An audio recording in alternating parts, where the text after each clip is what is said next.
Esta que vamos a hacer hoy día es la segunda clase de la semana 7. ¿A qué estaba dedicada la semana 7? Y la semana 8, de hecho, al cálculo diferencial o integral. ¿Se acuerdan de esas dos cosas? Diferencial o integral estaba asociada exactamente al cálculo integral. Ya hicimos una clase. Espero en la clase pasada haberlos convencido de lo siguiente. A ver si te sientas, ¿cierto? Para que comencemos. Y guardas tu teléfono, ¿cierto? A ver si los convencí de lo siguiente. Los convencí de que el cálculo integral, ¿qué relación tiene con el cálculo diferencial? La idea es que uno tiene que recordar que el cálculo integral no tiene en principio nada que ver con el cálculo diferencial. Que más tarde exista un teorema llamado teorema fundamental del cálculo que los relacionan, será una cosa de mucho más adelante, pero por el momento no tienen nada que ver una cosa con la otra. Ahora, si quieren les puedo incluso contar de mis viejos tiempos cuando yo era estudiante. Cuando yo era estudiante el régimen era un poquito distinto que ahora y lo que ocurrió es que yo tuve clases con un superprofe, ¿cierto? Y terminamos el semestre con primitivas. Profesor, cálculo diferencial, todas las cosas, y última parte del semestre, primitivas, terminó el semestre. Nos fuimos de vacaciones, volvió el próximo semestre, cambio de profesores. Con el nuevo profesor empieza diciéndonos integrales y nos empieza a ver esta cosa de las sumas superiores, de las sumas de Riemann y cosas de ese estilo. Y nosotros con nuestros compañeros que decíamos, este profe es un profe raro. El profe el semestre pasado nos enseñó lo mismo, pero súper bien. Aprendimos cambios de variable, aprendimos integración por partes, y ahora nos quieren enseñar la misma cosa con una forma en que no entendemos nada. Bueno, después con el tiempo, control 1 seguramente, nos cayó, ¿cierto?, la información de que no era que el profesor fuese distinto. Bueno, era un profe distinto, por supuesto, cada profesor tiene su estilo, pero era porque habíamos cambiado de tema totalmente y el cálculo integral en sus fundamentos no tiene nada que ver con las primitivas del cálculo diferencial. Después en el cálculo, en el teorema fundamental del cálculo se vuelven a juntar, pero nada que ver la integral con las primitivas. ¿Les parece? Ahora, este semestre a ustedes les tocó el mismo profe en primitivas y en integración. Entonces dirán, oiga, este profe es distinto que el que hacía primitivas. No, es el mismo. Lo que ha cambiado no es el profe. Bueno, todos los días cambiamos un poco, pero ¿qué es lo que ha cambiado? El tema no es el cálculo diferencial, no es buscar la función cuya derivada sea x a la n. X a la n más 1 partido por n más 1 más c. No, es buscar cuánto vale el área bajo la curva x a la n. Ahora, que después esa área valga b a la n más 1 partido por n más 1 menos a la n más 1 partido por n más 1 es una coincidencia que justamente va a intentar rescatar el teorema fundamental del cálculo. Pero no es porque se trate de primitivas, es un tema totalmente nuevo. ¿Les parece? Ya, dicho eso, ¿qué es lo que hemos aprendido? No muchas cosas todavía. Lo primero que me interesaba era que sepan muy bien que las integrales y las primitivas, en principio, no tienen nada que ver. Ahora, ¿cómo se definen? Andábamos buscando esta cosa de las área bajo las curvas. Habíamos trabajado con funciones muy elementales. Las funciones que nos interesaban, por el momento, eran estas funciones llamadas ayúdenme, a ver si están enchufados, ¿cierto? Las escalonadas, que eran funciones sencillas. ¿Por qué son funciones sencillas? Porque son funciones constantes. Ahora, tal vez no constantes en todo el intervalo A, B, pero constantes en trozos. Se suele decir que son funciones que son constantes por pedazos. En el pedazo xy menos 1, xy, en ese trozo la función es constante. ¿Y cuántos de estos trozos hay? Si la partición es x0 hasta xn, son n los trozos. Hay n trozos, tal que en esos abiertos la función es constante. Ahora, lo que no he dicho en esa idea, voy a poner aquí una observación. Antes de seguir avanzando, después volvemos sobre la definición de allá arriba. Una observación. Si usted tiene que una función es escalonada, f es escalonada en AB, ¿cierto? La voy a dibujar aquí, hacer un esquemita de una función escalonada. Intervalo A, B, existe una partición, ahí está la partición, tal que en los intervalos de esa partición mi función es constante. Puede ser positiva o puede ser negativa. Normalmente la dibujo positiva porque ando buscando algo así como el área bajo la curva. Pero si la función fuese negativa, voy a buscar la integral. Ya, entonces la función en el primer intervalo vale c sub 1, en el segundo vale c sub 2, c sub 3, c sub 4. Aquí en mi ejemplo hay solo 4 intervalos. Bueno, si una función es escalonada en A, B, y P es una partición que permite describirla, ¿cierto? Tal que se cumple todo lo de allá arriba. En general, Esta partición define n intervalos, así que la función es constante en n intervalos. Pero lo que no hemos dicho nunca es, estos intervalos siempre son, ¿se acuerdan? ¿Abiertos o cerrados? Son abiertos. ¿Y por qué no lo hicimos con cerrados? Esta es una pregunta que eso nos surge. ¿Y por qué no lo hicimos con cerrados? No lo hicimos con cerrados para evitar los dobles valores de la función. Si usted dice que en el primer intervalo la función vale C1 en el cerrado y en el segundo intervalo la función vale C2 en el cerrado, contradicción. ¿Dónde está la contradicción? De que aquí habrían dos valores para el mismo X, a no ser que C1 igual a C2. Si usted pusiera intervalos cerrados, inconscientemente estaría definiendo la función constante. El ponerlos cerrados significaría que esas constantes tienen que ser todas iguales y la función sería más sencilla que una función escalonada. No, queremos funciones más complicadas. Entonces son constantes en los abiertos. Pero las funciones están definidas en el cerrado a coma B. Significa que en A valen algo.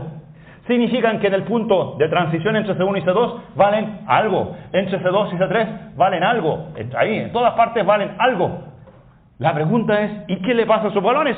Bueno, esos valores pueden ser los que sean, los que ellos quieran. No me interesan mucho los valores que pasan, que tiene la función f en el borde.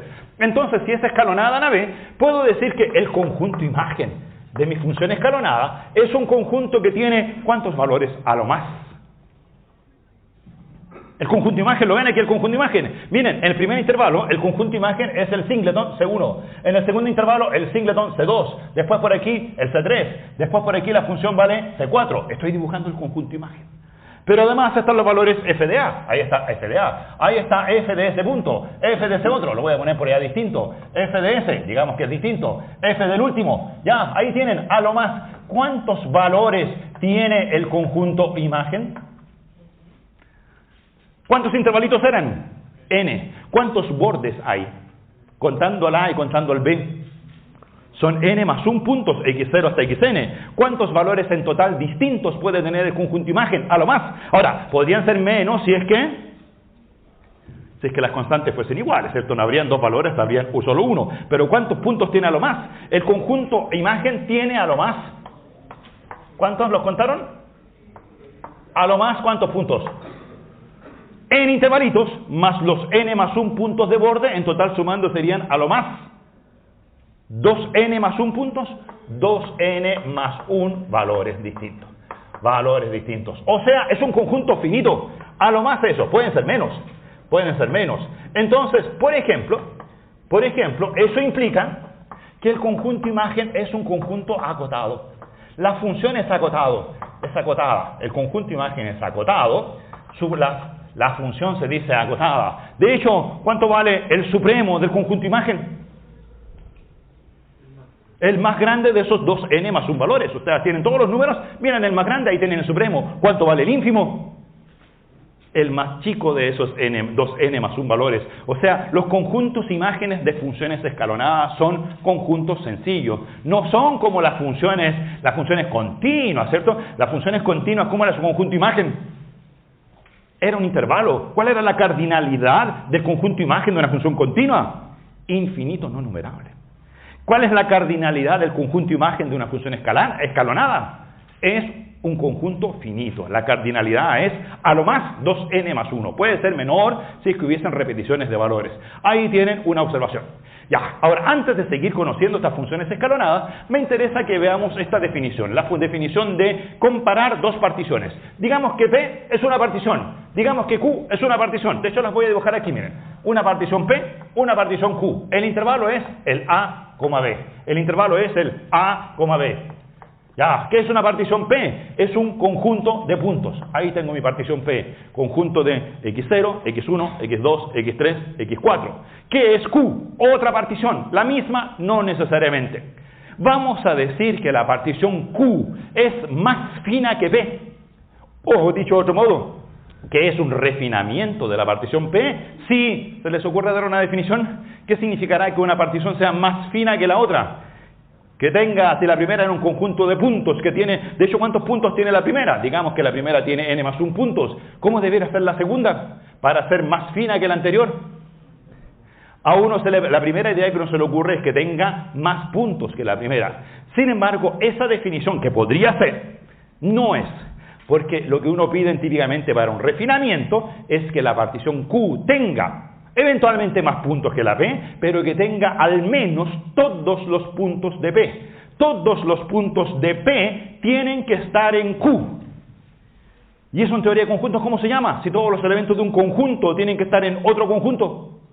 Significa que P tiene que ser subconjunto de Q. O sea, P subconjunto de Q. La definición es muy sencilla, pero hay que entenderla. Hay que entender que eso implica, por ejemplo, que Q tiene una cantidad mayor o igual que puntos que P. Porque podría ser Q igual P. Pero la cantidad de puntos no es lo importante. Lo importante es repetir los mismos puntos de P. Miren, por ejemplo, aquí les puedo hacer el siguiente esquema. Esta es la partición P. La partición Q podría ser, tengo la A y pongo aquí muchos puntos. Me salto, muchos puntos, me salto, muchos puntos, me salto, muchos puntos. ¿Qué les parece? Da la impresión de que la partición de abajo es más fina que la de arriba, pero no, por definición no, porque para ser más fina, para hacer refinamiento, tengo que contener al menos todos los puntos que tenía P. Y aquí, ¿qué le pasó? Tiene muchos puntos, pero ¿qué le faltó? Le faltó ese que estaba allá arriba. Si usted quiere hacer un refinamiento, tiene que conservar ese. Tiene que conservar ese de allá y conservar el otro. Ahí recién acabo de hacer un refinamiento del anterior. O sea, dicho de otro modo, hacer refinamientos es tener una partición y a esa partición aplicarle más cortes al intervalo. Más cortes. No sé si imaginan la torta de cumpleaños. Han estado cumpleaños, ¿cierto? Cuando cumplieron 18, 17 años la última vez, tenían una torta de cumpleaños. ¿Y qué hizo la mamá? Le hizo una partición cuando llegaron los invitados. Ya dijo, ¿cuántos invitados son? 20. Dividió en 20 partes la torta. Y después, ¿qué pasa? Llega un invitado adicional. ¿Qué hace la mamá cuando llega un invitado adicional? Repegotea la torta y la corta en 21 partes iguales. ¿Qué es lo que hace? Hace un refinamiento. ¿Qué significa refinamiento? Decir, ya viejo, te tocó la mitad de torta nomás. O sea, los pedazos que ya estaban cortados los vuelvo a cortar por la mitad. ¿Se fijan? Y así saco nuevos trocitos. Hacer refinamiento significa agregar más puntos a la partición que ya tenía allá arriba. Ahí tengo un refinamiento. Ya, entonces, ¿de qué me sirven los refinamientos? Me sirven porque estoy todavía entendiendo esta definición de funciones escalonadas. Porque una función escalonada es una función donde existe una partición tal que la función es constante en sus intervalos. Cuéntenme. No, porque Q es más fina. ¿Qué significa la idea de ser más fina? Tengo más puntos. Tengo los mismos puntos que tú tenías, más otros. ¿Qué significa ser subconjunto? Por ejemplo, ¿cuál es la partición la más gruesa de todas? La más fina no existe, porque ustedes pueden agregar casi infinitos puntos. Pero ¿cuál es la más gruesa? La más gruesa es la partición que tiene la mínima cantidad de puntos. ¿Cuál es la mínima cantidad de puntos? ¿Cuáles son los dos puntos que tienen que tener toda partición? El A y el B. Esa es la partición más gruesa de todas, que tiene un superintervalo. Si lo ven como puntos por donde hay que pasar, es muy fácil pasar. Si hubiese lluvia que cayera exactamente en los puntos de la partición, gotitas de agua, sería muy fácil pasar entre medio de las gotitas sin mojarse. Pero cuando hacen refinamientos que aparecen nuevos puntos entre medio, si la nueva partición tiene más puntos, esta partición tiene muchos más puntos. Por ejemplo, tiene el punto A más B medios, coma B, ya ahí lo que dice, le agregué un punto al medio. Aparecen intervalos más chicos. Cuando llueve y la lluvia es muy fina, ¿qué pasa? ¿Pueden pasar por entre medio así de las gotitas de agua sin mojarse? No, porque la lluvia es tan fina, ¿cierto? Que uno dice, pase como pase, igual me voy a mojar. Mientras más puntos tenga mi partición, mientras más chicos sean los intervalos, voy a decir que la partición Q es cada vez más gruesa o fina. Más fina significa tener más y más puntos. Ahora, no es tener más puntos respecto al anterior. Ojo, no pensar solo en, no hay que pensar solo en, ahí me equivoqué. Ahí pensé solo en la cantidad. No es lo importante la cantidad. Lo importante es conservar los anteriores y agregar nuevos. Eso es un refinamiento. Ya, entonces ahora entiendo las funciones escalonadas. Las funciones escalonadas son cuando existe una partición tal que mi función es constante en esa partición. Ahí tengo una función escalonada. Ahí tengo su partición. Pues bien, la pregunta es si esa partición es o no es única. Y la respuesta inmediatamente es no, esa partición no es única. ¿Por qué razón? Porque si usted decía que su función era constante en ese intervalo, era constante en ese intervalo, en ese y en ese, y le hace un refinamiento, al hacer un refinamiento es constante en todos y cada uno de los intervalitos chiquititos que quedaron aquí, porque todos los intervalos del refinamiento son subconjuntos de los intervalos de arriba. Y dado que arriba la función era constante, acá abajo sigue siendo constante en cada intervalo. Y la única definición es que la función tiene que ser constante. En ninguna parte dice cuántas constantes tienen que haber, solo dice que tiene que haber una cantidad finita de constantes. Entonces, la partición no es única, ¿cierto? Eso de ahí es bastante claro. Observación número 2. Si f es una función escalonada, entonces, si f es escalonada, ¿cierto? La partición que sirve para describirla, esa partición sirve para describir la función, la partición que sirve para describirla, ¿cómo se describe una función escalonada? Diciendo cuánto valen cada uno de sus intervalos. Describirla. Esa partición no es, esa partición existe, pero no es, completamente. Esa partición existe, pero esa partición no es única, única, punto. En efecto, podemos complementar, en efecto, si P es una de ellas, coma, cualquier refinamiento de ella sirve. Cualquiera de sus refinamientos sirve. Cualquiera de sus refinamientos. Hay muchos refinamientos, ¿cierto? ¿Cuántos refinamientos tiene una partición? Cada vez que usted agrega un punto, hace un refinamiento. Cualquiera de sus refinamientos sirve para describir a f. Sirve para describir a f. Así que esa cosa no es única. Describir a f. Ya, inmediatamente una observación interesante. Entonces, si la partición no es única, y yo sé que a partir de una, tomando un refinamiento, todos los refinamientos sirven, viene la siguiente observación. Observación 3. Supongan que tengo dos funciones, f y g son funciones escalonadas. Son escalonadas en AB. Ahora, para no escribir a cada rato la frase son escalonadas, eso lo vamos a escribir durante toda la clase, y de hecho los controles y todo eso, voy a poner simplemente así, pertenece al conjunto E. Voy a denotar con una letra E, así con cachitos arriba y cachitos abajo, al conjunto de las funciones escalonadas. E de escalonada. Entonces, si F y G son escalonadas en AB, ¿qué sabemos? Sabemos que para la F existe una partición P sub F. Para la G existe una partición P sub G. En estricto rigor, la partición P sub F y la partición P sub G pueden ser, si son dos funciones escalonadas, la partición P sub F y la P sub G pueden ser, le dibujo aquí una función F, la función pueden ser particiones distintas. Sin embargo, si son distintas, las podemos unificar. ¿Cómo se pueden unificar las dos particiones? Bueno, tomando un refinamiento de P sub F y un refinamiento de P sub G que sea común a las dos. ¿Qué refinamiento de P sub F existe que es también refinamiento de P sub G? ¿Qué refinamiento de P sub G existe que sea también refinamiento de P sub F? Yo creo que ya se les está ocurriendo. Esa es la partición P. Nunca se olviden que las particiones formalmente son conjuntos. Entonces, cuando usted tiene un conjunto y tiene otro, lo que anda buscando es un conjunto más grande que el primero y más grande que el segundo, que sea partición. Entonces, basta con tomar el conjunto P sub F y hacerle unión, agregarle puntos. ¿Qué puntos les agrega?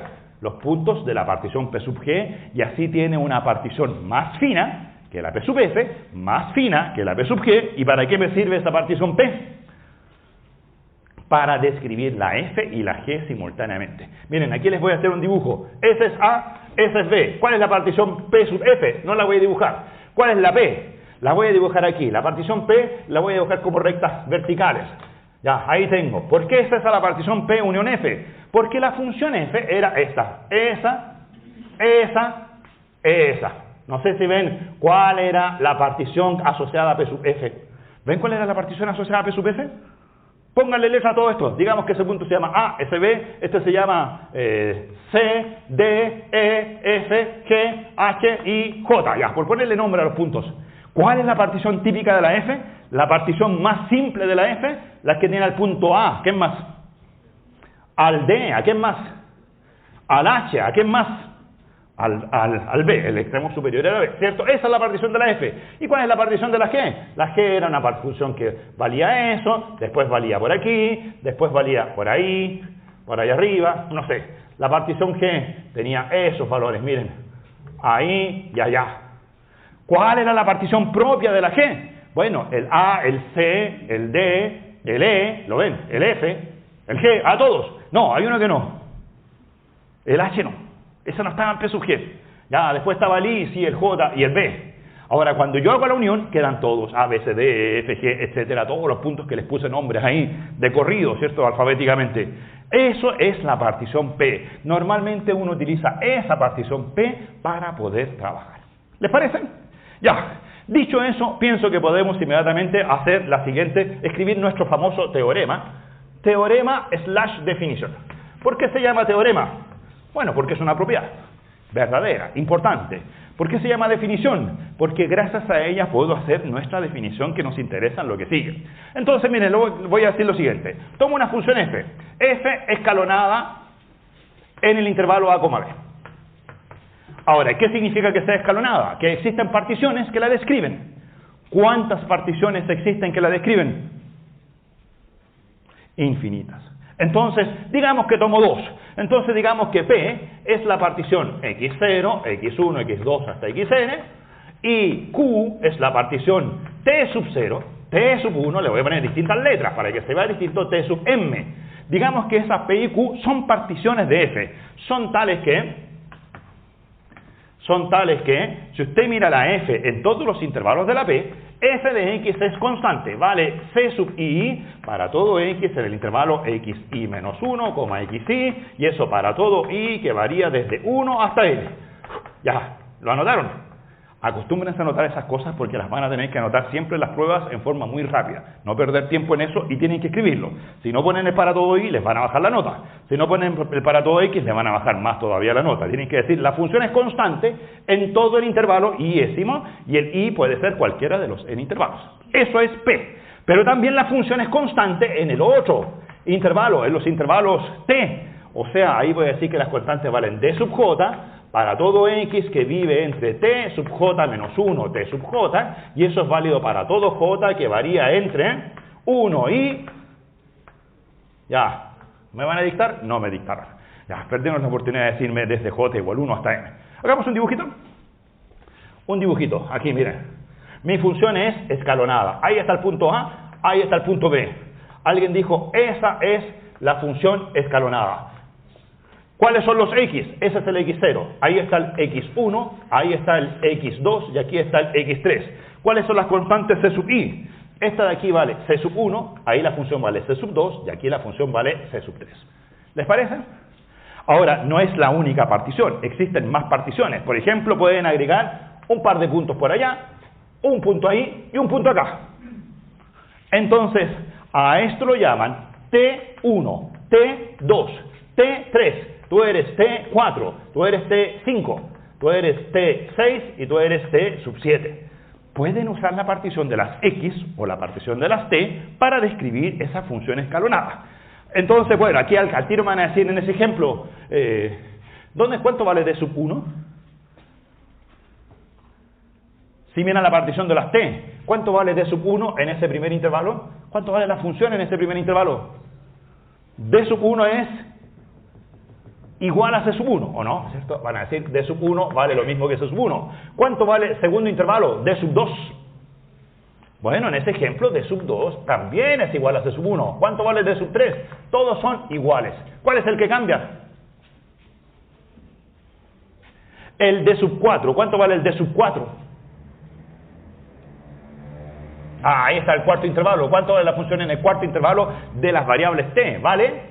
D sub 4. ¿Cuánto vale en realidad en D sub 4? D sub 4 vale en ese ejercicio C2. ¿Qué pasa en el quinto intervalo? Vuelve a valer lo mismo. Eso es de 5. Después, ¿qué es lo que tengo aquí? De 6. De 6 vale C3, lo mismo que de 7. Ya, ahí tengo los intervalos. Depende de si lo escribo en la partición X o si lo escribo en la partición... ¿Cuáles son las dos posibles particiones en este ejercicio? La de las X o la de las T. Bueno, hasta ahí no hemos hecho nada. Función escalonada, dos particiones posibles. ¿Qué dice mi teorema? Ah, ya, lo que pasa es que antes de escribir el teorema, voy a decir, al teorema le interesa calcular la siguiente sumatoria. Sumatoria desde i igual 1 hasta n de c sub i multiplicado por xi menos xi menos 1. ¿Qué significa eso en ese dibujito que hemos escrito ahí? Anotémoslo aquí a la derecha, caso particular, en el dibujito. ¿Qué es esa sumatoria? ¿Cuántos en la partición de las x? ¿Cuántos x habían aquí? x0 era a, x1 estaba ahí, x2 estaba acá y x3 igual b. ¿Cuánto vale n? 3. ¿Cuántos sumandos tiene mi sumatoria? 3. Primer sumando con C1, segundo sumando con C2, tercer sumando con C3. Entonces, esa sumatoria, en este ejemplo particular, vale C1 por, ¿cuánto? Ya, en este caso, C1 por X1 menos X0. ¿Ven en esta sumatoria, en este dibujo, qué significa geométricamente C sub 1 multiplicado por X1 menos X0? ¿Qué es X1 menos X0? La base de ese rectángulo. ¿Qué es C1? La altura del rectángulo. Y si todo es positivo, yo puedo usar mi interpretación geométrica y decir que lo que estoy calculando es el área del primer rectangulote. Después, a eso, según mi sumatoria, que tengo que sumarle C sub 2. ¿C sub 2 por cuánto? Por X2 menos X1. ¿Qué es eso? ¿Qué es X2 menos X1? Ahí está. ¿Qué es C2? Esa altura. ¿Qué significa ese producto? Ahí tienen, área encerrada bajo la curva. ¿Qué significa esa sumatoria entonces? Bueno, si todos los C son positivos, esa sumatoria se puede interpretar en forma geométrica. ¿Cómo? ¿Qué cosa? Como el área encerrada bajo la curva, ¿cierto? Más el tercer sumando es C sub 3 por X3 menos X1. ¿Cuántos sumandos tiene esta sumatoria? N. ¿Cuánto vale N aquí? 3. Esa es una sumatoria. Esa fue con la primera partición. Pero usted puede calcular la sumatoria con la segunda partición. ¿Qué pasa si en lugar de usar esa, calcula esta otra sumatoria? Sumatoria desde j igual 1 hasta m. Ahora suma los valores de la función que se llaman d sub j y multiplica por tj menos menos 1. Ya, en este ejemplo, ¿cuánto vale m? Ya, ¿cuánto vale m? Los t. T sub 0, T sub 1, T sub 2, T sub 3. Este es T sub 3, que no se me olvide. Que ese punto es T sub 3, T sub 4, T sub 5, T sub 6, T sub 7. ¿Cuánto vale m? 7. Esa misma sumatoria la puedo calcular como 7 sumandos de 1, de 2, de 3, de 4, de 5, de 6 y de 7. Cada uno de los valores de la función multiplicado por t sub j menos 1. El primer sumando multiplicado por t1 menos t0. El segundo, t2 menos t1. El tercero, t3 menos t2, etc. Aquí voy a poner que t4 menos t3. Aquí t5 menos t4. Aquí t6 menos t5. Y el último, multiplicado por t7 menos t6. Ya. Muchos puntos de intervalo. Y todo eso tengo que sumarlo, es una sumatoria. Pregunta, ¿qué significa cada sumando en este caso particular? Entonces hay que volver. Bueno, ¿cuántos sumandos son? 7. ¿Por qué 7? Muchos más sumandos. Pero a pesar de que sean más sumandos, no sé si están viendo lo mismo que yo. ¿Cuál es el primer sumando? Ahí lo tengo, primer sumando. ¿Qué significa acá en mi gráfico el primer sumando? T1 menos T0 es esa base, multiplicado por qué altura. El valor de la función en ese intervalo, D1 lo llamé, pero D1 en realidad es igual a C1. Cuando calcule el primer sumando va a ser geométricamente igual al área de... ¿Lo ven? Ese rectangulito. ¿Qué relación tiene ese rectangulito con el viejo? Es una parte. Después viene el otro sumando. ¿Cuál es el otro sumando? D2 multiplicado por T2 menos T1. ¿Cuál base es esa? Ahí tengo T2 menos T1. ¿Cuánto vale la función en ese intervalo? Lo mismo. ¿Cuánto vale el tercero? La base por la altura. ¿Qué pueden decir de la suma de estos tres sumandos de aquí?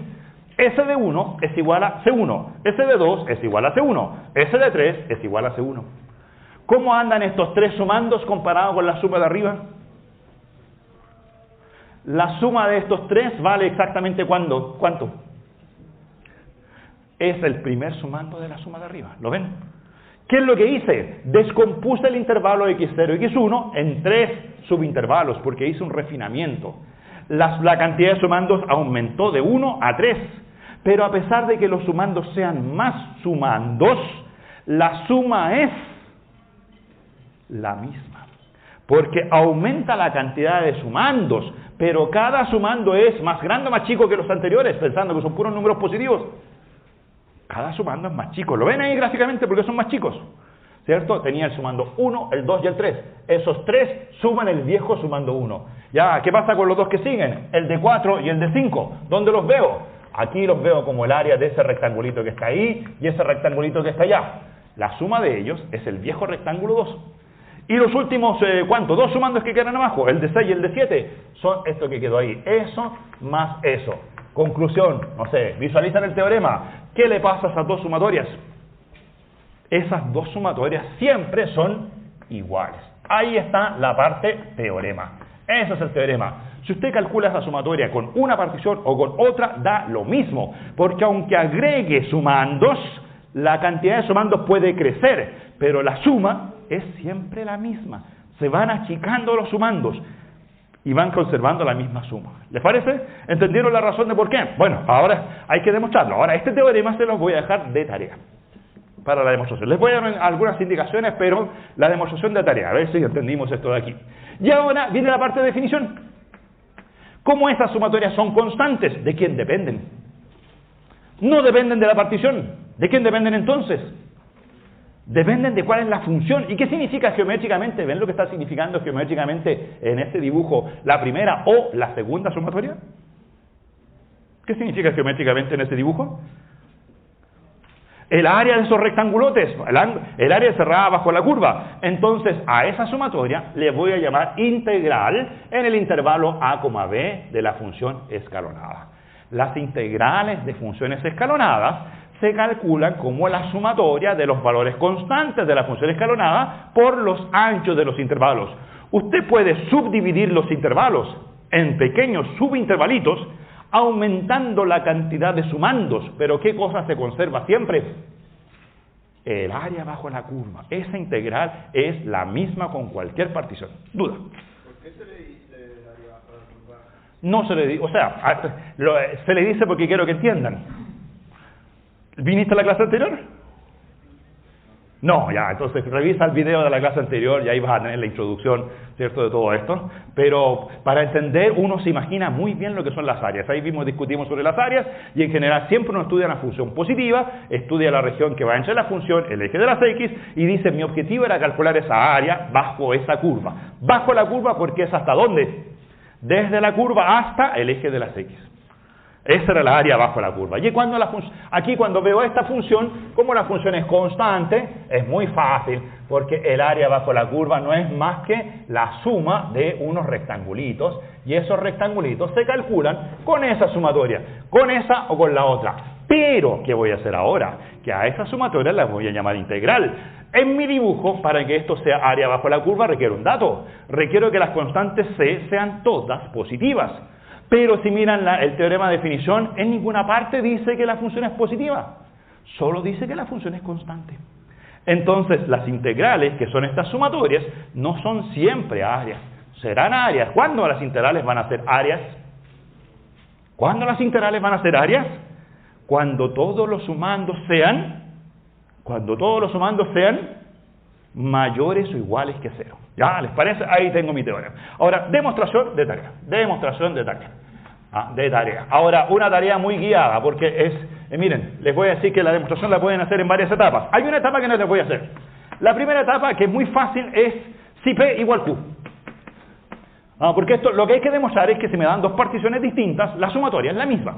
Entonces, primer caso, las dos particiones son la misma. Ahí, evidentemente, las sumas son iguales. Así que ahí puedo decir trivial, ¿cierto? A ese caso, trivial. Trivial. Segundo caso, el caso no trivial, cuando la partición Q es igual a la partición P unión un punto alfa, tal que el punto alfa no estaba en P. ¿Por qué pido que el punto alfa no esté en P? Porque si el punto alfa ya estuviese en P, cuando el punto a la partición P le agregan un punto que ya está, ¿qué es lo que obtienen? El caso trivial de arriba, que es el fácil. Entonces, si es que la partición Q tuviese un punto más que la partición P, ya, ese caso es más complicado. Ese es el que hay que hacer de tarea. Le voy a poner asterisco, asterisco, porque ahí está la super complejidad. Pero, ¿se dan cuenta ustedes qué es lo que hace ese punto alfa en una partición? Si usted ya tiene una partición, tiene sus constantes, ahí tengo mis constantes en esa partición, la C1, C2, C3, C4, C5, y le agrego un punto por aquí, alfa. ¿Qué hace ese punto alfa con la partición? ¿Qué hace con los rectángulos? ¿Qué hace ese punto alfa? ¿Le hace algo al primer intervalo? ¿Le hace algo al segundo, al tercero y al quinto? No. ¿A cuál intervalo solo afecta un punto? A un intervalito. Y en ese intervalito, ¿qué hace ese alfa? Divide el intervalo en dos partes, pero esas dos partes la función vale lo mismo. Entonces, cuando ponen la función multiplicada por el largo del intervalo que está a la izquierda, más la función multiplicada por el largo del intervalo que está a la derecha, pueden factorizar el valor de la función y les va a quedar la suma de los largos, que va a ser la suma original. Así que eso lo pueden demostrar. No es fácil, hay que escribirlo, hay que escribir la partición con x1, x2 hasta xn, pero pienso que esa cosa la pueden hacer porque es solo un valor de alfa adicional.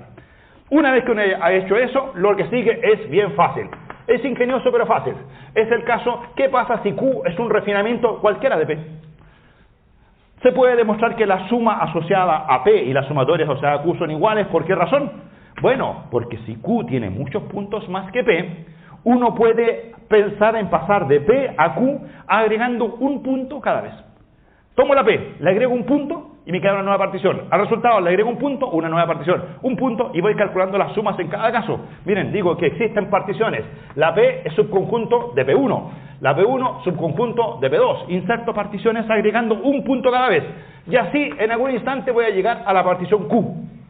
Con la gracia que aquí agregué un punto. Y si ya demostré la parte 2, la parte 2 dice que al agregar un punto la sumatoria se conserva. Así que esa sumatoria y esta sumatoria son la misma. Esa y esa son la misma. Las sumatorias todas son las mismas y por lo tanto si juntan los extremos, la sumatoria de P y la sumatoria asociada a Q van a ser... ¿Entendieron la idea? ¿Cierto? Las sumatorias van a ir siempre siendo las mismas cuando agrego un punto y por lo tanto la sumatoria que calcule con P y la sumatoria que calcule con Q van a ser las mismas. Ahora, el caso 1, 2 y 3 casi termina la demostración, pero tiene una hipótesis. ¿Cuál es la hipótesis? Si juntan el 1 y el 2 del 3, ¿de qué estoy pensando en 1, 2 y 3? P igual Q. Q tiene un punto más que P o Q son muchos más puntos que P. ¿Qué casos es el 1 y el 2 y el 3 en una pura palabra? ¿En una pura frase? Es el caso particular cuando ¿qué relación hay entre P y Q? Por allá, definición. ¿Qué? ¿Dónde estaba la definición? Ahí arriba. Miren, P igual Q. ¿Saben lo que es P igual Q?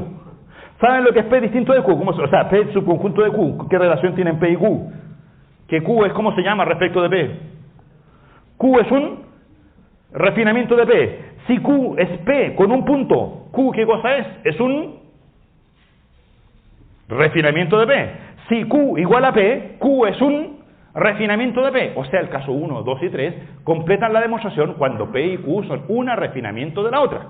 Pero podría ocurrir que P y Q no tengan nada que ver una con la otra. Entonces, ahí viene la última parte de la demostración. Si P y Q son cualquiera, ¿cómo se hace si me dicen que P y Q son cualquier partición? No todas las particiones son un refinamiento de la otra. Bueno, ahí utilizan la astucia de arriba, porque dicen, miren, lo que puedo hacer, de P construyo un refinamiento. ¿Qué refinamiento simpático tienen de P? Arriba lo habíamos hecho. Si tengo dos particiones iniciales, una P y una Q, ¿cómo construyo un refinamiento que sea refinamiento de P y también refinamiento de Q? Hago P unión Q, así tengo que P es refinamiento, o sea, P unión Q es refinamiento de P, y también P unión Q es refinamiento de Q. ¿Ven ese truquito? Ya, entonces aplico lo de arriba. Como esta es un refinamiento de esa, yo calculo la sumatoria con la primera partición, calculo la sumatoria con ese refinamiento, y esas dos sumatorias son iguales. Me voy con la Q. Con la Q calculo una sumatoria, no sé qué me va a dar, pero si utilizo el refinamiento me tiene que dar la misma sumatoria. Y como estas dos últimas particiones son las mismas, esas sumatorias son iguales, conclusión, la sumatoria de P y la sumatoria asociada a Q son las mismas. O sea, ahí se termina ese teorema de definición. Ahora, de ese teorema de definición, la parte que queda propuesta de tarea es que hagan bien la parte 2i. Cuando Q tiene exactamente,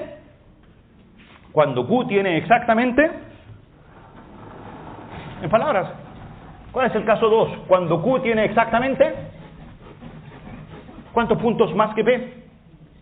Exactamente un punto más que P. O sea, ese es el caso que habría que demostrar. Aparte, creo que con lo que hagamos más adelante van a tener las herramientas para hacer esa demostración, así que me la puedo saltar. Bien, esa es mi definición. Ahí está definida la integral. Ah, sí, pero ¿la integral de quién? ¿Dónde está definida la integral? Allá le puse, 2 puntitos le puse para que se viera la definición. Ahí está definida la integral de f. ¿Pero quién es f? Una escalonada. Las integrales de las escalonadas son súper fáciles de calcular.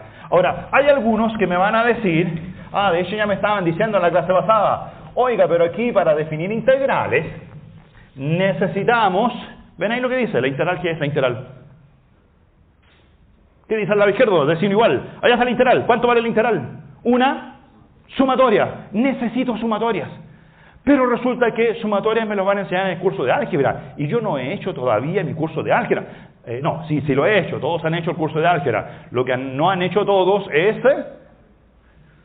aprobar el curso de álgebra. Entonces, como no es requisito álgebra de cálculo, en principio podrían decirme que nunca aprendieron sumatoria en su vida. Pero lo que uno suele pensar a estas alturas es que es posible que hayan reprobado álgebra, es posible que estén haciendo álgebra de nuevo, pero yo estoy casi seguro que si reprobaron álgebra no fue por no saberse la definición de una sumatoria.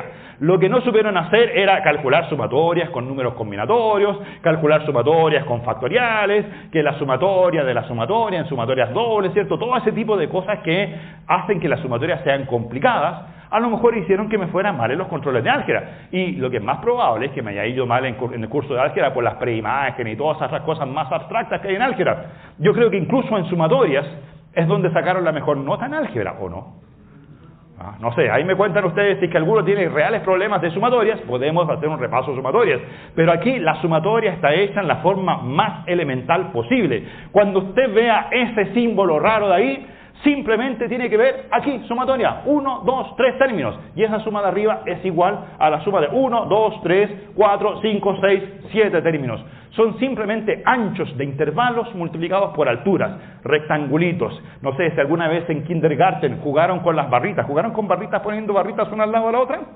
Pueden pensar en esas barritas que estaban calculándole su área, ¿cierto? Y sumando una al lado de la otra. O sea, la sumatoria no tiene un rol tan importante. Es más importante entender el concepto de la integral. Miren, observación. Al tiro voy a poner la siguiente observación. Si todas las constantes c sub i fuesen mayores o iguales que 0, lo que he dicho ahí en el dibujo es totalmente cierto.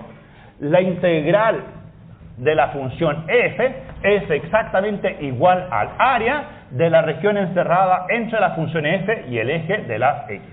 O sea, si tengo una función escalonada como esa, o más complicada, pero siempre positiva, y esa región tiene una cierta área A, la integral no es otra cosa más que el área de esa región. ¿Les parece? Ya, eso si todos los C son positivos. Pero la integral es más general que el área, porque en la integral no se dice cuáles son los signos de los C. Entonces, segundo caso particular, ¿qué pasaría si todos los C sub i fuesen menores o iguales que 0? Si todos los C sub i fuesen menores o iguales que 0, esos números fuesen negativos. Bueno, les puedo decir que estas longitudes son todas positivas. Es así. Porque recuerden ustedes que en una partición los puntos están ordenados de menor a mayor. Cuando calculo xy menos xy menos 1, ese es el largo del intervalo positivo. Pero ¿qué pasaría si los c fuesen negativos? ¿Qué signo tendría la sumatoria? Si suman puras cosas negativas, ¿cuánto da una suma de puras cosas negativas? ¿Qué signo? Menor o igual que 0. Así que puedo decir que en este caso, la integral de mi función f va a ser un número menor o igual que 0. Y de hecho, en estricto rigor va a ser menor estricta que 0. O sea, para que sea 0, requiero que todas las constantes sean 0. Si una constante vale menos 1, inmediatamente la suma es negativa estricta. Así que normalmente esta integral va a ser negativa. Me refiero a funciones como las siguientes. Funciones que en el intervalo a copa b son escalonadas, pero siempre negativas. Ya, ahí dibujé una sencilla, se parece a la de arriba. Ahora, en esas regiones negativas, uno puede decir que esta región, ahora lo que decías tú, esta no es la región encerrada bajo la curva, esta es la región encerrada, si la función es negativa, esa es la región encerrada no bajo la curva, sino que la región encerrada sobre la curva, entre la curva y el eje de las X. Bueno, esa región tendrá un área, esa área A, y esa área A tiene que ser siempre mayor o igual que 0. Ya dijimos que siempre las áreas serán positivas. Pregunta, ¿será posible que la integral sea igual al área? Si una es negativa y la otra es positiva, inmediatamente uno dice, ahí la integral se separó del área. La integral y el área son la misma cosa cuando la función es positiva. Si la función es negativa, hay una separación entre integral y área. Pero puedo hacer el siguiente calculito. ¿Cómo se calcula el integral? No cómo se calcula el integral. ¿Cómo se calcula el área? Ah, ya, lo que pasa es que si usted quiere calcular esa área, ¿qué es lo astuto? Si aquí la función vale c sub 1, negativo. Aquí la función vale c sub 2, negativo. Aquí la función vale c sub 3, negativo. Lo más cómodo para calcular el área es redibujar esta región sobre el eje de las X. Entonces dibujar esta misma figura acá arriba, allá arriba, y calcular el área allá arriba. Si la dibujan arriba y aquí la función valía C1, ¿cuánto tiene que ser del otro lado para que tenga la misma área? Ahí tiene que ser menos C1. ¿Cuánto tiene que ser aquí en el segundo intervalo? Menos C2. ¿Cuánto tiene que ser en el tercero? Menos C3, porque recuerden ustedes que C1, C2 y C3 eran negativos. Los opuestos son positivos. ¿Cómo se calcula el área entonces? El área se calcula como base por altura. ¿Cuánto vale la base? Ah, la base vale x1 menos x0. ¿Cuánto vale la altura? Menos C1. Después el segundo intervalo, ¿cuánto vale la base? x2 menos x1. ¿Cuánto vale la altura? Menos C2. El tercero, ¿cuánto vale la base? x3 menos x2. ¿Cuánto vale la altura? Menos C3. Ya, ¿lo vieron? Son puros signos negativos. ¿Qué se les ocurre al tiro si todos los números son puros negativos? Menos C1, menos C2, menos C3. ¿Qué es lo que hacen absolutamente al tiro? ¿Se les ocurre al tiro factorizar por signos menos? Y si factorizan por el signo menos, ¿qué les queda como sumatoria? C1 por el primer intervalo, C2 por el segundo y C3 por el tercero. Y esa suma C1 más C2 más C3 tiene nombre. ¿Cómo se llama la suma? C1 por largo, C2 por largo, C3 por largo, C4 por largo, la sumatoria se llama nombre integral. O sea, si los C son negativos, el área se calcula como esa sumatoria, sacan el signo menos fuera, les queda una nueva sumatoria y esa sumatoria se llama integral entre A y B de F. Claro, la integral es negativa, el área positiva. El área es menos la integral. Ahora el área es una cosa que en principio cuando se trata de rectángulos todos manejamos. Así que yo de aquí sacaría una información sobre la integral. ¿Cuánto vale la integral de una función negativa? Despejen. Ese signo menos pasa del otro lado. ¿Qué les queda? La integral de una función negativa vale... ¿Vale? Ayuden. ¿Vale? Menos el área. Menos el área encerrada, no bajo la curva. Ah, tú me decías área bajo la curva. No, ahora es el área encerrada sobre la curva, porque ahora la curva va por debajo del eje de las X. ¿Ya? Ahí tienen casos 1 y caso 2. Ahora existe el caso 3. ¿Cuál es el caso 3? Miren. Caso 3, una función definida en A, B, tal que escalonada, es positiva. Hasta ahí. Y después, de aquí en adelante, es negativa. Entonces vienen los que hacen geometría y me dicen que la parte esta positiva es un polígono que tiene área A1, área positiva. Viene la gente que hace geometría y me dice que esta otra zona es una región que tiene área A2, también positiva. Pregunta cuánto vale la integral. Ese caso es más complicado. Pero, bueno, no lo pueden responder así a priori. Nos falta un teorema. Más adelante les voy a demostrar un par de teoremas. Pero antes de demostrar esos teoremas, creo que les puedo ya enunciar los resultados. Lo que ocurre es que tienen que calcular una sumatoria. La sumatoria de esa constante por ese ancho, esa constante por ese ancho, esa constante por ese ancho, esa constante por ese ancho. Más las constantes negativas, negativas, negativas. La sumatoria la pueden separar en dos partes. La primera sumatoria y la segunda sumatoria. Y lo que formalmente vamos a demostrar es que si a ese punto de transición usted lo llama C, la integral entre A y B, que es una sumatoria, la integral entre A y B de la sumatoria la vamos a poder calcular como la integral entre A y C, primera sumatoria, más la integral que va de C a B de F, segunda sumatoria. Pero si uno confía en esto de aquí, más tarde, teorema, de hecho se debe llamar teorema 3, de los 3 teoremas que tenemos que demostrar a continuación. Ya, digamos que ya demostramos ese teorema, para que apliquemos. La primera integral, ¿cuánto vale? ¿Cuánto vale la primera integral? Dado que esta es una función escalonada entre A y C, que tiene muchos escalones, pero que tiene un área completa igual a A1, y la función en esa zona es positiva, su integral, de acuerdo a lo que vimos arriba, cuando la función es positiva, su integral es igual a ¿qué cosa? Al área de esa región. O sea, esta primera integral vale A1. A1, porque la función en esa zona es positiva. Ya, ¿y cuánto vale la segunda integral? ¿Qué es lo raro de la segunda integral? Que en el segundo intervalo, ¿qué signo tiene la función? ¿Qué signo tiene la función allí? Aquí la función es, lo ven ahí en el dibujo, negativa. Y cuando una función es negativa, ¿cuánto vale su integral? Miren, tengo dos cajitas. Tengo la cajita de arriba y tengo la cajita de abajo. ¿Cuál de las dos? ¿Cuándo era la de arriba? Hipótesis, ahí está la hipótesis. ¿Cuándo era la de arriba? Cuando la función es positiva. ¿Cuándo era la de abajo? Cuando la función era completamente negativa. Entonces aquí, ¿cuál de las dos cajitas? En la segunda integral, la que va en el intervalo CB, en CB la función es negativa, así que esa integral es negativa. ¿Es negativa igual a cuánto? Menos a 2. ¿Cuánto vale la integral completa? Si tienen una zona de área A1 y otra zona de área A2, y una va por arriba del eje de las X y la otra va por abajo del eje de las X, la integral no es la suma de las áreas, la integral es la resta de las áreas, porque las integrales de partes negativas son negativas. Ahí están. Ya, eso con funciones escalonadas. Ahora, solo para que lo tengan bajo la mente, como les dije en la clase anterior, una integral que tienen que aprenderse de memoria desde ya es esa. ¿Se acuerdan que les dije la función 0? Les conté que entre 0 y pi medios, esta área es bien conocida. Esa área vale, ¿se acuerdan? ¿Cuánto valía esa área? ¿Cuánto vale esa área? 1. ¿Cuánto valía el área del lado derecho?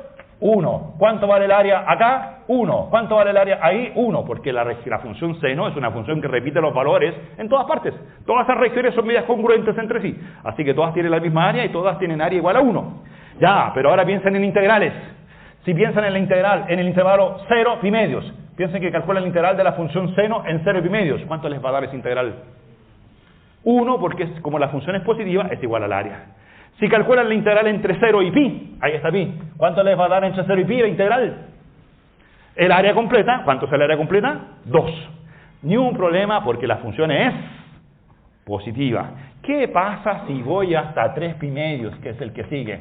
¿Cuánto vale la integral entre 0 y 3 pi medios de seno de x? Apliquen la fórmula de arriba. Esa fórmula de arriba va a ser válida para todas las funciones. El área en la parte positiva menos el área en la parte negativa. Ya, ¿cuánto vale el área arriba? 1 más 1, 2. Y después el otro 1, ¿qué hago? ¿Se lo sumo o se lo resto? El tercer 1. Entonces la integral dice, aquí la integral vale 1, ahí la integral vale 1, y acá la integral vale menos 1, porque la función es negativa. ¿Cuánto vale la integral completa en el intervalo 0, 3 pi medios? ¿Vale? 1. ¿Por qué es 1? 1 más 1, 2 menos 1, o sea, son los dedos, ¿cierto?, de las manos y los pies. Así, los cálculos no son complicados, lo que hay que hacer es entender bien el concepto. Ya, y por ejemplo, si les preguntan, oye, ¿cuánto vale el integral en intervalo 0, 2pi? ¿Cuánto vale el integral en intervalo 0, 2pi? 2pi es donde la función vuelve a valer 0. Ya. ¿Cuánto vale ese integral? Va a ser exactamente 1 más 1, menos 1, o sea, 0. Ahí tienen. Y si les dicen esta otra, la integral, a ver si los pillo aquí, ya, son demasiado potentes para calcular integrales. Módulo de seno. ¿Qué diferencia tiene seno con módulo de seno? Ah, que la función módulo de seno es positiva, o sea, tiene el mismo gráfico y aquí está vuelta hacia arriba. Esa área es 1, esa área es 1. La integral de módulo de seno ahora sí que es igual al área. ¿Esa área cuánto vale en total? Esa área vale 4. Ahí tienen ejercicios, ¿cierto?, directos de la definición de integral.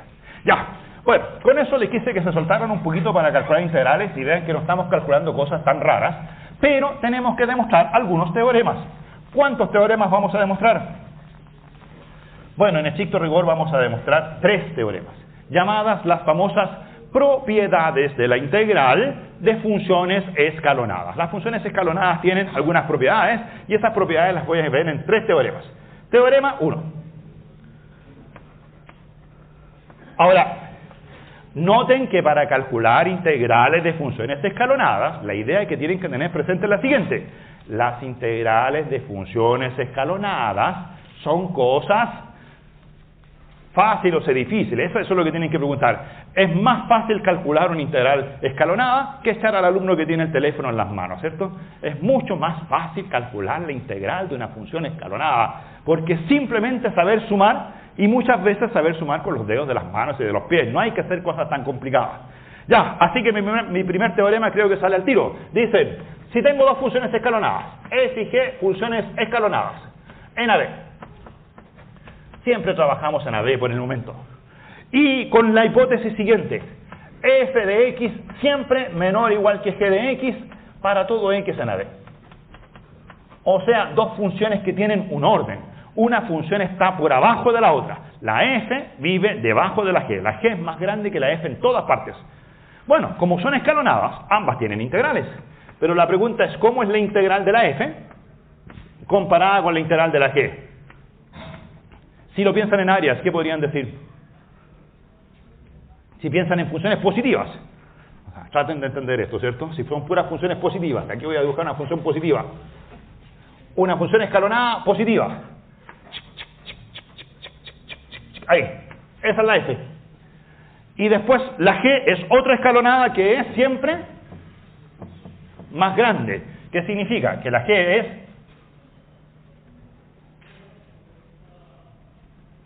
escalonada, puede tener muchos escalones, ahí están todos sus escalones.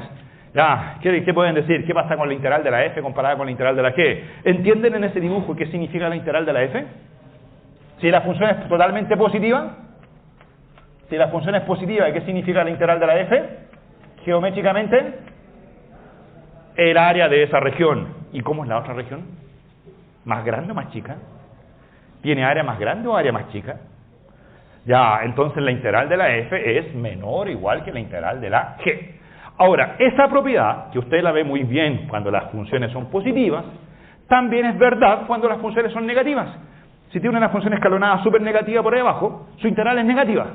Pero si tiene una función que va más arriba, también negativa, la integral es menos negativa. La integral es más grande como número real. O sea, esta puede ser negativa, esta puede ser negativa, pero este negativo es más negativo que ese. La f tiene integral más chica que la g. Ya, demostración. La podemos hacer al tiro, porque tenemos la superobservación. Si tengo 2 funciones escalonadas, cada función escalonada tiene su partición, pero en realidad no tengo para qué usar 2 particiones distintas. Puedo usar la misma. ¿Recuerdan arriba el p sub f unión p sub g? Puedo usar la misma partición para las 2 funciones. Entonces, existe una partición P, que es la partición que genéricamente la escribo como x0, x1, x2 hasta xn, tal que la f es constante, igual a c sub i, y la g también es constante, igual a d sub i. Y esto es para todo x del intervalo xi menos 1, xi, y para todo i entre 1 y n. Eso de arriba y eso de abajo. Las dos cosas son ciertas. He usado la misma partición para las dos funciones, tanto la f como la g. Ya, dicho eso, pero tengo un dato extra. ¿Cuál es el dato extra? No solo son escalonadas, las dos son escalonadas. ¿Y qué más? F de x siempre menor o igual que g de x. Bueno, si la f de x es constante igual a c sub i, y la g de x en los mismos puntos es constante igual a d sub i, ¿qué relación tiene la c sub i con d sub i? Además, voy a poner aquí, ¿cómo son los c sub i con los d sub i? Los c sub i son todos menores o iguales que los d sub i para todo i entre 1 y n. Porque unos son los valores de la f y la otra son los valores de la g. Y me dijeron que la g era más grande que la f. Ya, entonces calculemos una integral y calculemos la otra. Creo que estamos listos. Porque ¿cuánto vale la integral de la f? Sumatoria. ¿Cuánto vale la integral de la g? Sumatoria. ¿En qué difieren las dos? ¿Las dos integrales?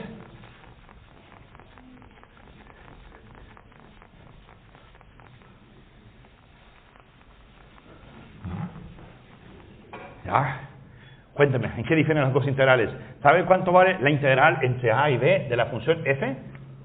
Es una sumatoria. ¿Saben qué es sumatoria? Sí, sabemos que es sumatoria. ¿Cuántos sumandos? Hay que ver cuál es la partición. Como aquí hay una única partición, no me complico con los sumandos. La sumatoria va desde cuánto hasta cuánto. Desde i igual 1 hasta n. ¿Qué tengo que sumar? Los valores de la función f. ¿Cuánto vale la función f? La función f vale c sub i. Y eso tengo que multiplicarlo por el largo del iésimo intervalo, delta xi. La cantidad de intervalos puede ser grande, puede ser chica, pero da lo mismo porque esa suma es constante, siempre la misma. Ya lo sabemos, ¿cierto? ¿Cuánto vale la integral de la g? Ya, es cosa repetir lo mismo. La integral de la g también es sumatoria. Con i variando desde cuánto hasta cuánto. ¿Cuál es la partición? La misma, así que la sumatoria también va desde 1 hasta n. ¿Cuál es la diferencia? Es que la función g no vale c sub i, la función g vale d sub i. Ahí estaba, d sub i. Y esos d sub i hay que multiplicarlos por el largo del intervalo iésimo. ¿Ya? ¿Cómo es la primera sumatoria comparada con la segunda? Dado que aquí están los c sub i, ahí están los d sub i, y los c sub i eran más chicos que los d sub i, por ejemplo, pueden decir aquí, el c sub 1 era menor o igual que el d sub 1. Eso era cierto. Y cuando usted toma eso y lo multiplica por delta x1, pregunta, ¿qué signo tienen los delta x? ¿Qué signo tienen los delta x? Los delta x siempre son positivos. Y cuando usted toma una desigualdad y le multiplica por un número positivo, ¿qué le pasa a la desigualdad? Se mantiene. Eso lo hace para i igual a 1, lo hace para i igual 2, para i igual 3, para i igual 4 hasta i igual a n, hace la sumatoria de los c sub i, la sumatoria de los d sub i, y le va a quedar que la sumatoria de los c sub i es más chica que la sumatoria de los d sub i. O sea, ahí tienen su menor o igual. Listo. Se determinó ese primer teorema. Es un teorema bien sencillo porque las funciones escalonadas son sencillas. ¿Están entendiendo las funciones escalonadas? La pregunta es, ¿podrían hacer esta demostración ustedes solos? ¿Hay control de cálculo alguna vez? ¿Cómo se llama ese control donde van a tener que calcular estas sumatorias ustedes solos? El control 2 de cálculo. Entonces vayan preparándose para el control 2 porque este tipo de cosas son las que van a preguntar. Teorema 2. Teorema 2. Sigo con casi los mismos datos. F y G funciones escalonadas en el intervalo A, B. Ya, la monotonía ya la tengo. Ahora, la F y la G son cualquiera. Pero lo que voy a decir es que me basta con eso para decir que para todo alfa, beta en R, la función alfa F más beta G. Esto creo que lo conversamos en la clase pasada, ¿no? ¿Cómo llamábamos a la función alfa F más beta G? ¿Se acuerdan que estaban estudiando para álgebra lineal? ¿Y cómo se llamaba esto? Si F era un vector, G era un vector, el vector lo multiplicaban por alfa, el otro lo multiplicaban por beta y hacían la suma. Se llamaba una combinación lineal. Entonces decían, la combinación lineal de funciones escalonadas es una función escalonada en AB. Y por esa razón, creo que también lo dijimos en la clase pasada, las funciones escalonadas forman un... Uno habla de espacio, ¿se acuerdan que uno dice, habla del espacio? El espacio, el lenguaje raro en álgebra lineal. Uno habla del espacio de las funciones escalonadas. Conjunto. Dígase conjunto. ¿Por qué lo llama espacio? Porque en realidad tiene esta estructura que se pueden sumar, se pueden multiplicar, y cuando usted suma, multiplica, pondera por alfa, los resultados siguen siendo escalonadas. Es un espacio cerrado para las combinaciones lineales. Y dado que es un espacio cerrado para las combinaciones lineales, se llama espacio vectorial. Ahora es un subespacio vectorial del espacio vectorial más grande. Ahora, si recuerdan, hace un rato teníamos una observación. Decía que las funciones escalonadas por ahí eran acotadas. En realidad, las funciones escalonadas son un subespacio vectorial del espacio vectorial de las funciones acotadas. Las funciones acotadas forman un espacio vectorial bien conocido. Este es un subespacio vectorial. Ya, la combinación lineal de escalonadas es escalonada. Eso ya lo sabíamos. ¿Qué es lo nuevo? Que como esta nueva función es escalonada, tiene integral. ¿Cuánto vale la integral de alfa f más beta g?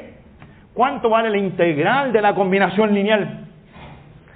Esa integral de la combinación lineal vale alfa veces la integral de f, más beta veces la integral de g. No sé si eso lo han visto hasta en álgebra lineal. ¿Cómo se llama cuando tienen una función tal que la función evaluada en la combinación lineal es igual a la combinación lineal de las funciones? En la clase pasada algunos me decían, yo estoy haciendo álgebra, no sé esta cosa de álgebra lineal que es la combinación lineal y que son los espacios vectoriales. Bueno, de alguna forma tuvieron como que aprender ese lenguaje. Ahora todos que están haciendo álgebra lineal, no sé, ¿cuál es el lenguaje ahí? ¿No han llegado a ese tema se llama el de las transformaciones lineales. Ahí tienen todos que aprender un lenguaje nuevo, tanto los que están haciendo álgebra como los de álgebra lineal. Cuando un operador, esta integral es un operador, que a cada función escalonada, elemento del espacio vectorial, la asocia a un número real. Pues bien, cuando ustedes le aplican ese operador a una combinación lineal, el operador aplicado a la combinación lineal es la combinación lineal de los resultados. Cuando eso ocurre en álgebra lineal, se dice que dicho operador es una transformación lineal. La integral es una transformación lineal en el espacio vectorial de las funciones escalonadas. En la próxima clase vamos a demostrar las mismas tres propiedades, teorema 1, teorema 2, teorema 3, pero para funciones más complicadas. Y vamos a demostrar que entonces la integral es una transformación lineal que tiene un dominio más grande. No solo las funciones escalonadas, sino que un conjunto más grande. Vamos a hablar de todas las funciones que sabe integrar Riemann. ¿Le parece? En eso estamos metidos. Así que ya, ahí tienen el lenguaje. Demostración. Creo que la demostración la tenemos en la pizarra, ¿o no? Porque noten que lo primero es lo mismo. Si f y g son escalonadas en AB, existe una partición P tal que la f vale CI, la g vale DI. La voy a escribir aquí. F de x vale C sub i, g de x vale d sub i. ¿Dónde es cierto eso? Todo eso es cierto para todo x en el intervalo xi menos 1, xi, y para todo i que varía entre, voy a sacar el resultado del teorema porque eso va a ser medio simplón. Hagamos la demostración. Para todo i que varía entre 1 y n. Me acuerdo cuando hacía clases online, que hablaba y nadie decía nada. ¿Sí? Ustedes están como del mismo estilo, no reaccionan. Pero será porque es muy fácil todo esto, digo yo, ¿no? Y por eso están diciendo, qué cosa más trivial, haga trivialidades y yo me voy a sacar un 7 en el control, va a ver nomás cómo me saco buena nota. Si no saben algo me preguntan, pero parece que es medio simplón. La f es escalonada. Existe una partición tal que la f es c sub i, la g es d sub i en los mismos intervalos. Ya, si eso es así, allá tenía el dato que CI era menor que DI. Acá no. CI y DI son cualquier cosa. Pero si la f en cada intervalo vale CI, ¿qué le pasa a alfa f? ¿Cuánto vale alfa f de x? Si la f vale CI en cada intervalo y multiplico por alfa, ¿cuánto vale alfa por f? Alfa por CI. ¿Cuánto vale beta por g? Beta por DI. Y si sumo alfa por f más beta por g, ¿cuánto vale todo eso? La combinación lineal en el punto x vale alfa CI más beta DI. Y como CI como DI eran reales, constantes, cuando un real usted lo multiplica por la constante alfa y el otro real lo multiplica por la constante beta, el resultado es una constante. O sea, la función alfa f más beta g es constante en cada intervalo. Con eso está demostrado que la función alfa f más beta g es escalonada. Y ahora la pregunta es si cuánto vale su integral. Ya, ahí está cuánto valía la función alfa f, cuánto vale su integral. La integral entre a y b de alfa f más beta g. ¿Cómo se calcula la integral? Es una función escalonada, así que es fácil. ¿Cómo se calcula? Aquí de hecho tengo el recuerdo. ¿Cómo se calcula siempre una integral? Como una sumatoria. ¿De dónde a dónde? Desde i igual 1 hasta n. ¿Qué tengo que sumar? El valor de la función en el iésimo intervalo. ¿Cuánto vale la función en el iésimo intervalo? Ahí está. Ahí está. ¿Cuánto vale? Vale a alfa ci más beta de i. Y ese valor de la función, ¿por cuánto hay que multiplicarlo? Por el largo del intervalo iésimo. Ojo que es súper importante, no se les vaya a olvidar nunca multiplicar por el largo del intervalo. Si usted no multiplicase por el largo del intervalo, o sea, en algún instante se olvidase esa cosa, ahí se pierden todas las propiedades. La propiedad original de que la sumatoria era la misma cuando yo agregaba los sumandos. ¿Por qué la sumatoria era la misma cuando agregaba sumandos? ¿Se acuerdan? Si sumaba S sumando o lo dividía en 3 partes, daba lo mismo. ¿Por qué? Porque quedaba la misma altura 3 veces, pero esa altura 3 veces multiplicada por anchos más chicos. Si no se acuerda de multiplicar por los anchos, cambia el resultado totalmente. La suma de la altura una vez no es lo mismo que la suma de la altura 3 veces. Ahí se muere la integral. Es demasiado importante ese delta xy. De hecho, antes de seguir, para que no se olviden de este delta xy, ¿cómo anota Leibniz las integrales? La voy a poner aquí. Leibniz dice, oye, las integrales yo las anoto así. Integral entre a y b de f de x, porque hay que sumar los valores de la función. Pero ¿de qué no me tengo que olvidar? Pero nunca, de nunca, de nunca. De esos valores de la función hay que multiplicarlos por qué cosa. Por los anchos. Si usted toma más sumandos, estos anchos van a ser más chicos. Entonces Leibniz dice, bueno, para no olvidarme de eso, es por eso que le pongo aquí el dx. El dx de Leibniz es para recordar que hay que hacer una sumatoria de valores de f, que son alturas, multiplicadas por anchos. Aumenta el número de sumandos, disminuyen los anchos. Si usted hace que el número de sumandos tiende a infinito, los anchos tienden a 0. O sea, aquí hay una especie de límite. Esta sumatoria es como una sumatoria infinita. Ese de x es como este delta x que tiende a 0. ¿Ya? Así que no olvidar nunca el delta x. Ya, no se me olvidó porque estamos haciendo clase y ustedes me ayudan para que no se me olvide. Ya, ir inmediatamente después aquí a una propiedad súper avanzada de sumatorias. Bueno, no de sumatorias todavía, de números reales. Cuando tengo una suma y un producto, ¿qué puedo hacer con el producto? Distribuir. Así que queda alfa ci por delta xy más beta de i por delta xy. Y cuando me queda sumatoria de una suma, eso sí, sumatoria de una suma es suma de sumatorias. Así que queda una primera sumatoria desde i igual 1 hasta n, una segunda sumatoria desde i igual 1 hasta n. En la primera sumatoria, ¿qué queda? Alfa ci delta xy. Así que pongo aquí ci delta xy. ¿Y qué pasó con el alfa? Como el alfa es constante, lo pongo afuera, ¿cierto? Después en la segunda pongo de i por delta xy. Me faltó alguien, el beta, lo pongo afuera. Listo, se me terminó la pizarra. Bueno, de hecho tengo otra, pero aquí creo que ya saben lo que pasó. ¿Qué pasó aquí? Esta sumatoria tiene nombre. ¿Qué es esa sumatoria? La integral de la f. Esta otra sumatoria tiene nombre. ¿Qué cosa es? La integral de la g. Así que aquí quedó alfa veces la integral de la f más beta veces la integral de la g. Podría decir, tan se terminó el teorema. Ahí está la integral de la suma, la integral de la resta, la integral de todas las combinaciones lineales entre dos funciones. Teorema 2. Ya, y para terminar el teorema 3. Y ahí terminamos todas las propiedades de las funciones escalonadas. El teorema 3 es un poquito más desagradable que el teorema 1 y el teorema 2. Noten que el teorema 1 y el teorema 2, las demostraciones se ven como bastante ridiculonas, ¿o no? Las funciones son constantes, hago sumatorias de constantes y se terminó el problema. El teorema 3 es desagradable. Alguno podría decir, así como no quieren contestar a ninguna pregunta, podrían decir, saltémonos el teorema 3, me da lata. Saltémonos el teorema 3, en realidad es una lata demostrar el teorema 3. ¿Para qué sirve el teorema 3? Bueno, un poquito sirve para esa cosa del A1 menos A2. Por allá va esa cosa. Ahora, ¿para qué más sirve? Alguien podría decir, no sirve mucho más.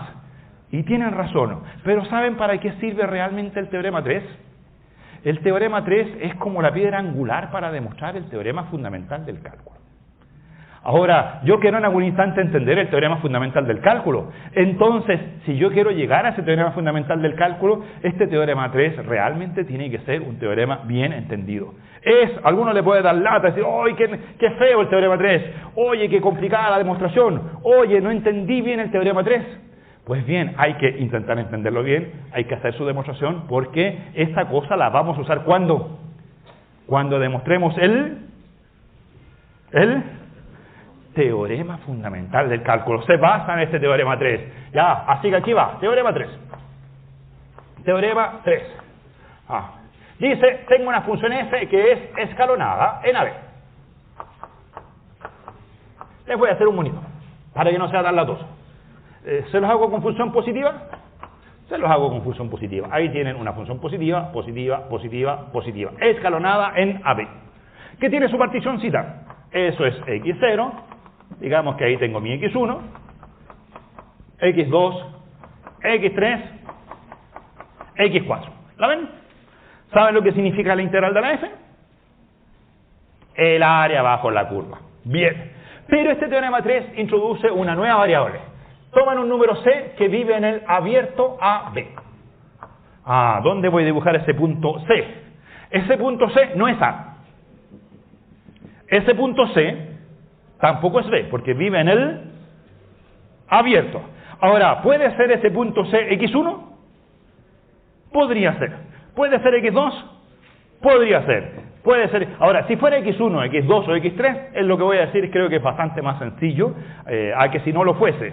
Así que voy a ponerme en el caso complicado. Digamos que ese punto C está por aquí. Ahí está el punto C.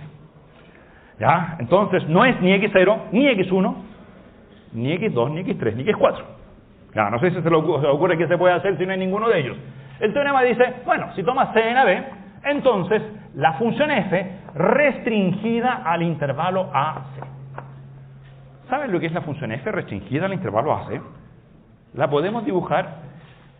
¿Hay algún color que no sea blanco? No, solo blanco. Ya, aquí. ¿Qué es la función f restringida al intervalo AC? Miren, la voy a pintar aquí, con gordito, lápiz gordo, ahí. La función que va entre A y X1 y después sigue entre X1 y C llega hasta ahí. Esa función que acabo de pintar no es la f.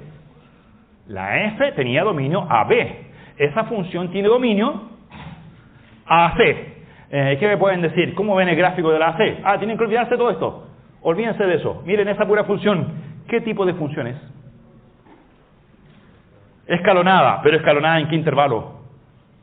En el intervalo AC. Entonces, hacia allá va este teorema, a cortar las funciones. También toma la f y la corta al intervalo CB. ¿Cuál es esa otra? La voy a pintar aquí. Ahí está C, ahí está B, es la misma función. Le voy a poner ahora líneas de segmento, si quieren, para que se vea distinta de la otra. Esta es la función cuando la miro solamente en el intervalo. Ahí, ¿la ven? Es la función f mirada en el intervalo CB.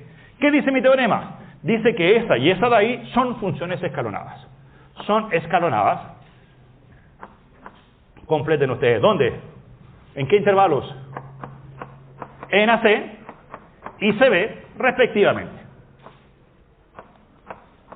¿Lo ven en el dibujo? Perfecto. Esa es casi la demostración, la del dibujo.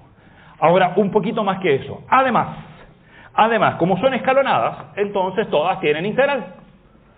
Lo que voy a hacer es calcular la integral en el intervalo AC de la función f restringida al intervalo AC. La primera. Ahora, la notación empieza a ser un poquito pesada, pero la vamos a simplificar al tiro. Normalmente cuando uno calcula la integral en AC de la función f restringida al intervalo AC, suele no decir esto. Lo borro. Pero a pesar de que yo lo borre, entiende lo que estoy haciendo. Estoy calculando solo la integral de f, ¿dónde? En AC. Geométricamente, ¿lo ven acá arriba? ¿Qué significa esta integral? Cuando calculo la integral en AC de la función restringida a AC, solo la continua. ¿Cuál es esa? ¿Qué significa gráficamente esa integral? Como es positiva, podemos interpretar. ¿Se interpreta como qué cosa? Como el área bajo la curva, ¿entre quién y quién? Entre A y C. ¿Ya? Entonces, ¿qué se me ocurre? A esa integral, sumarle la integral al lado derecho, la que va entre C y B de f. Aquí tengo que integrar la función f restringida al intervalo CB. Nuevamente, para no recargar la notación, esta barrita no la vamos a escribir. ¿Les parece? Pero hay que pensarla, que estoy solamente integrando la función con líneas discontinuas, esa que parte ahí y llega acá. ¿Cuánto vale geométricamente su integral? ¿El área de qué curva? La estoy aquí marcando. ¿La ven? ¿Hasta dónde? ¿Hasta dónde tengo que llegar con mi área? Hasta C. Si calculo una y le sumo la otra, ¿qué se obtiene geométricamente? El área completa. Y esa área completa como integral tiene nombre. Eso se llama la integral entre A y B de f. Ahí tienen su teorema 3. La integral completa entre A y B se puede escribir como la integral entre A y C, más la integral entre C y B, lo que creo que les había aventurado en alguna parte. Por allá cuando pusimos el A1 menos A2. Claro, ahora pueden ir allá a decir que todo eso ya tenía sentido porque este teorema 3 lo vamos a demostrar. Ya, demostrémoslo y nos vamos.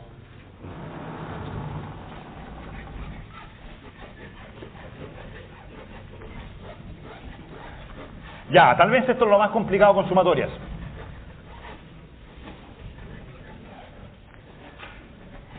Porque miren, voy a hacer lo siguiente. Voy a decir que mi f era escalonada. Demostración. La f es escalonada en no continua, es escalonada. En AB. ¿Qué significa eso? Significa que existe una partición P sub f que sirve para representarla. De hecho, creo que en el dibujo puse la partición P sub f, la que tiene x0, x1. ¿Lo ven allá en el dibujo? Puse x0, x1, x2, x3 y x4. ¿Lo ven allá? Ahora, esa partición tenía un defecto. ¿Qué defecto tenía? Que después le agregué el punto C, y justamente el punto C no estaba en la partición. Y eso complica la demostración. Entonces, como eventualmente aquí podría no estar el punto C, lo que uno hace a continuación dice, define una nueva partición, que es esta P sub f, a la cual le agregan el punto C. ¿Qué pasa si a una partición le agregan un punto? ¿Qué se forma? ¿Qué se forma? Un refinamiento de la partición anterior. Si la partición anterior servía para describir la f, la nueva partición también sirve para describir la f. Ya, así que la P sub f no la voy a usar. Existe, pero no me interesa tanto. La que me interesa es esta P. Esta P voy a decir que es x0, x1, x2. En alguna parte dice xs, xn, llega hasta xn. Esa es la partición P. Ahora, si quieren en este dibujo lo que voy a hacer es esto. No, esos nombres estaban mal puestos. Si ese era x0, x1 y ese era c, c va a ser x2. Lo acabo de agregar. El que sigue se llama x3, el que sigue se llama x4 y el último se llama x5. Lo importante es que con eso el c es uno de los puntos de la partición. Aquí es el punto x sub 2. Entonces voy a decir que en general, dado que agregué el punto c, y ahora escribo esto de la forma x0, x1 hasta xn, uno de ellos es c, y ese c voy a decir que es el x sub s. Entonces esa partición es tal que la constante c es x sub s. ¿Dónde s? ¿Cuánto vale s? S puede ser s igual a 0. Puede ser c igual a x0. ¿Cuál era el dato? ¿Dónde estaba c? ¿En el abierto o en el cerrado? Lea, donde dice c. ¿Dónde está c? ¿En el abierto o en el cerrado? ¿Lo ven donde dice c? No recuerdo, sino que lea. C está en el abierto. Pregunta, ¿cuánto vale x0 siempre? ¿Puede ser S igual a C? No, porque S vale A y allá me están diciendo que C no es A. ¿Puede ser XN igual a C? No, porque XN vale B y C no vale B. Así que C tiene que ser o el X1, o el X2, o el X3, hasta el XN-1.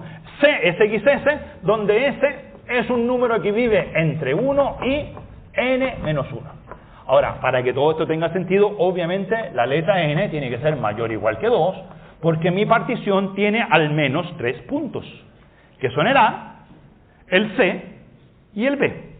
Y eso si los cuentan son 3 puntos al menos, o sea, N tiene que ser mayor o igual que 2. Así que N-1 mayor o igual que 1, entre 1 y 1, todo tiene sentido totalmente. Y ahora viene, hay que demostrar que la F es escalonada en... ¿qué pasa? ¿Se terminó la hora? Entonces les voy a decir aquí rápidamente. La partición P1 es la partición P intersección el intervalo AC. La partición P2 es la partición P intersección el intervalo CB.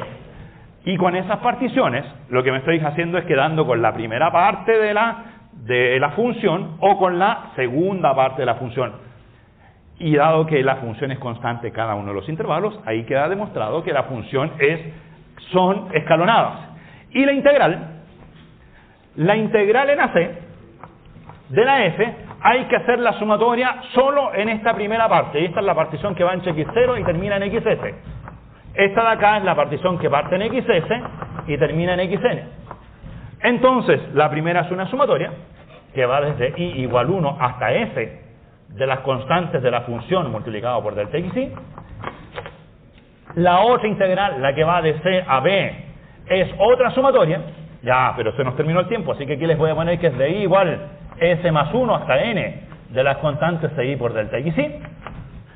Y dicho eso, ahí queda en forma evidente que si usted toma la primera integral y le suma la segunda integral, queda una primera sumatoria más una segunda sumatoria, y la suma de esas dos sumatorias es la suma completa. Claro, la primera sumatoria es solo sobre los primeros intervalos. Es lo que habíamos marcado aquí, los achoramientos hacia la izquierda. Ahí. Se fijan de arriba hacia la izquierda. La segunda sumatoria es el achoramiento hacia la derecha. Y cuando sumo la primera sumatoria, 1, 2, más la otra sumatoria que tiene 3, 4, 5, la suma completa es la suma total, es decir, la integral de toda la función. Suficiente, se nos pasó un poquito la hora, pero hemos demostrado las 3 grandes propiedades de las funciones escalonadas. Semana 7, somos expertos en funciones escalonadas. Semana 8, vamos a pasar a las funciones en general y después viene el control 2 de cálculo. Sería todo.